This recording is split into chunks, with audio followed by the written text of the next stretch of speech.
오늘의 이슈입니다. 전국 최대 규모 시설로 특화된 울산 안전체험관이 본격 운영에 들어갔습니다. 지난 9월 4일 울산 지역 소기업 소상공인 기업 옴부즈만 현장회의가 개최됐습니다. 원자력 안전 관련 각급 기관 및 시민 등 30여 명이 참석한 가운데 방사능 방제 대책 울산 시민 안전토론회가 열렸습니다. 미래 산업 구조를 파악하고 미래 일상생활의 변화를 미리 접할 수 있었던 미래박람회를 이진영 리포터가 전해드립니다.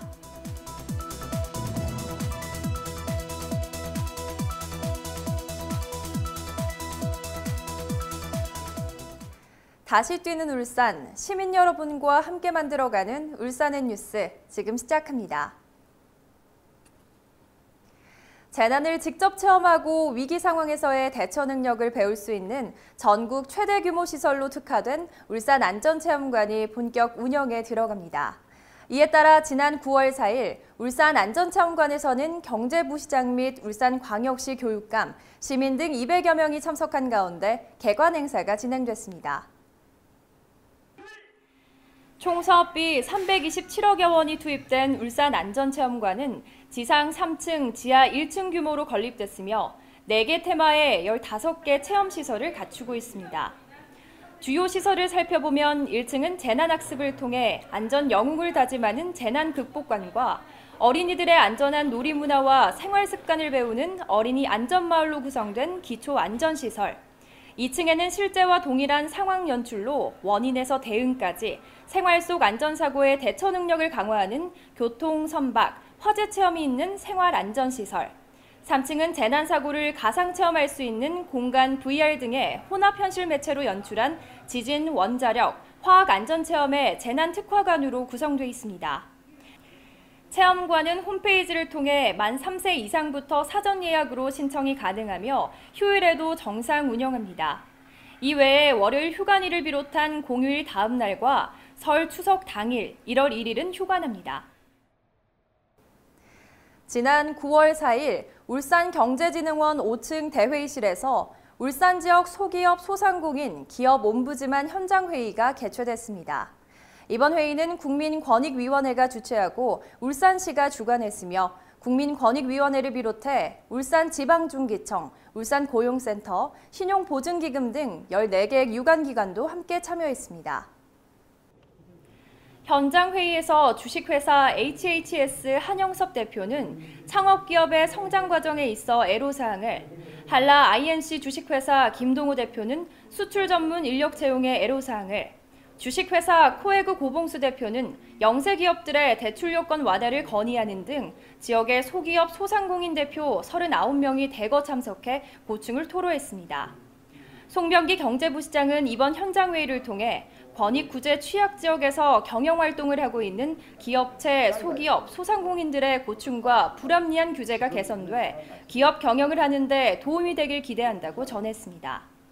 한편 국민권익위원회의 기업 옴부즈만 현장회의는 위법 부당한 행정이나 불합리한 제도로 발생하는 국민과 기업들의 어려움을 해결하고자 매월 전국을 순회하면서 개최되고 있으며 특히 이번 회의는 국민고충처리위원장을 지낸 송철호 시장의 요청으로 울산에서 열렸습니다.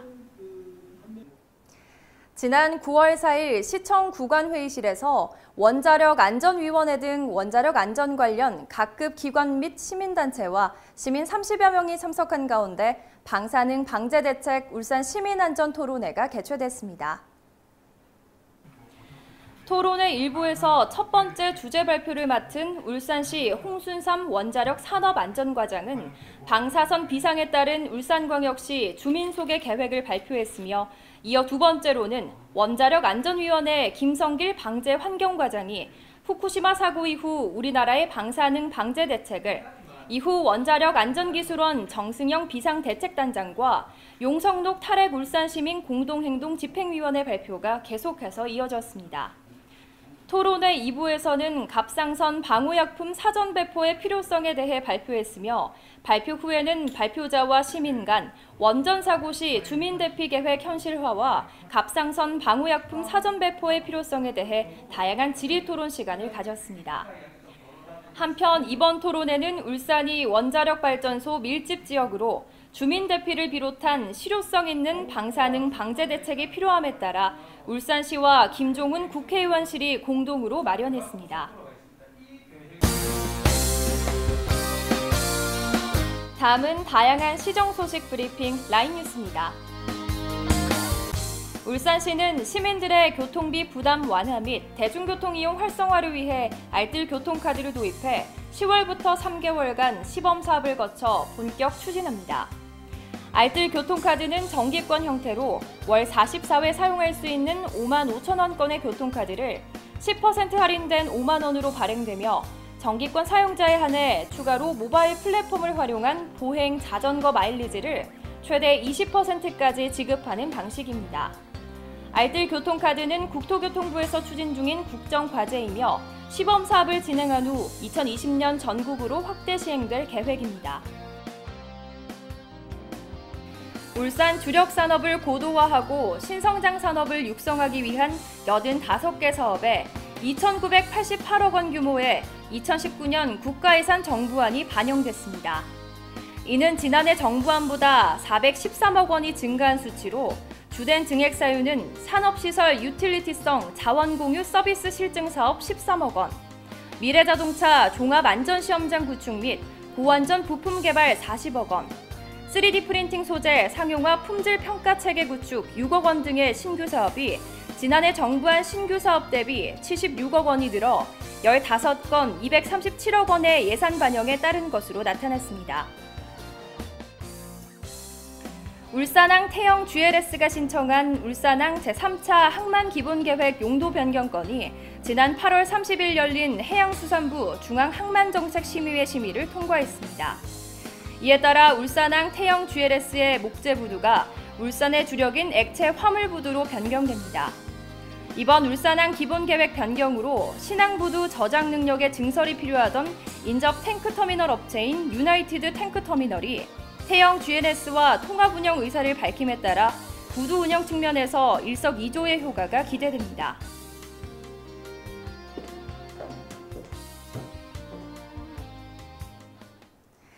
다가오는 미래 4차 산업혁명의 시대. 4차 산업혁명은 빠르게 변화하는 시대라고도 하는데요. 이러한 변화의 시점에서 울산은 위기를 기회로 전환하기 위해 매일매일 새로운 노력을 하고 있습니다. 그래서 이번에는 미래 산업 구조를 파악하고 미래 일상생활의 변화를 미리 접할 수 있는 현장을 조성했다고 하는데요. 어떤 현장인지 지금 함께 울산 플러스에서 확인하시죠. 여러분 안녕하세요. 자, 이제 무더운 여름이 지나고 또 선선한 가을이 다가왔습니다. 울산은 가을이 되면 정말 가지각색의 다양한 축제들이 열린다는 거 잘 알고 계시죠? 특히 올해는요, 울산의 미래를 조금이나마 내다볼 수 있는 아주 특별한 축제들이 열린다고 합니다. 제가 그 신비한 축제 현장 여러분들께 두 곳을 연달아 소개해드리려고 하는데요. 첫 번째로 여러분들께 소개해드릴 현장 바로 이곳입니다. 네, 이곳은 울산의 다양한 문화행사가 개최되고 있는 동천체육관입니다. 이곳에서 과연 어떤 박람회가 펼쳐지고 있는 걸까요? 선생님, 울산 미래박람회는 어떤 프로그램인가요? 네, 저희가 이제 작년부터 그 4차 산업혁명 이런 문구가 유행이잖아요. 네. 그래서 그 예전에 산업수도였던 울산에서 4차 산업혁명이 시작돼야 되지 않을까 하는 그 측면에서 기획을 했고요. 일단 관련 VR, AR, 드론, 그다음에 신재생에너지, 5G 등등 해서 관련 테마들을 다 모아놓은 전시 체험 행사라고 보시면 되겠습니다. 네, 이 미래박람회는 울산에서 처음으로 열리는 4차 산업혁명 관련 박람회인데요. 울산의 미래가 대한민국의 미래다라는 주제로 다양한 분야의 재미있고 유익한 미래의 세상들을 체험해 볼 수 있습니다. 저는 지금 이 4차 산업혁명의 모든 발전된 기술이 집약된 한 제품 앞에 제가 지금 나와 있는데요. 선생님 안녕하세요. 네, 안녕하십니까. 이게 지금 뭐예요? 이게 이제 스마트 글라스라고 해서 이제 합니다. 그래서 이 스마트 글라스를 현장에 쓰고 그다음에 현장에 있는 영상을 그 센터 쪽으로 전송해서 서로 간에 원격 커뮤니케이션을 할 수 있는 그런 제품이라고 보시면 되겠습니다. 야, 듣기만 해도 뭔가 좀 어려운 것 같기도 하고 우리가 이 실생활에서 어떻게 좀 응용을 할 수가 있을까요? 실생활에서 같은 경우는 일반적으로 재난재해들이 되게 많습니다. 그래서 현장에 재난이 났을 때 현장의 소방관들이나 경찰관들이 이 스마트 글라스를 쓰고 현장을 이렇게 보고 있으면 그 리모트에 있는 원격 119 뭐 센터나 이런 데에서 현장의 상황을 정확히 보면서 서로 지시하고 이야기하고 또 화재 진압도 할 수 있고 또 응급 환자들도 빨리빨리 처치할 수 있는 원격 진료도 같이 사용할 수가 있습니다. 정말 잘 이용하면 정말 필요한 분야에 딱 쓸 수가 있을 것 같네요.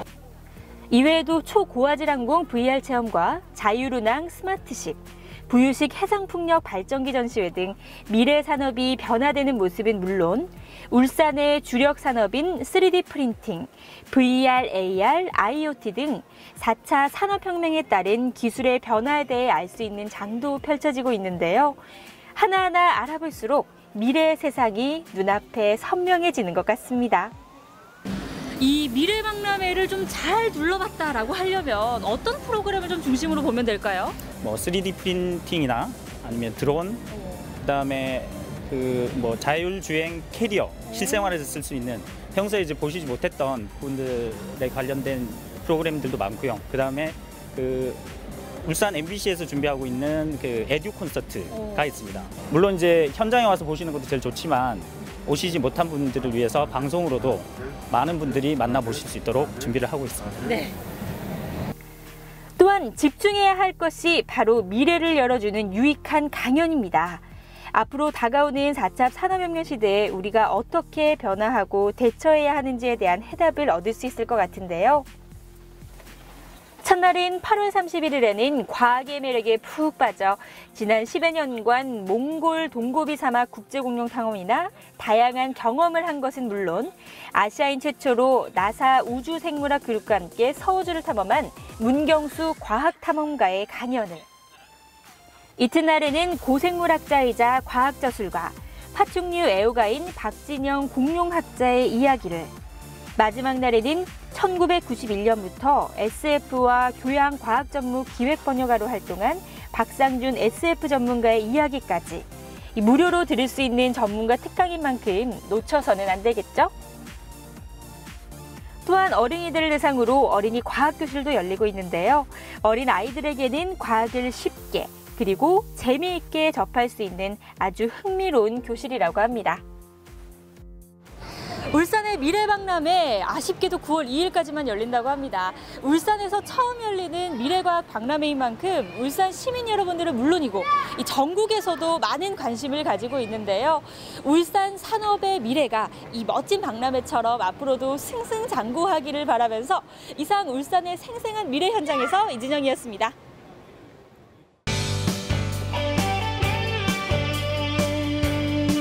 문화와 생활 정보를 알려드립니다.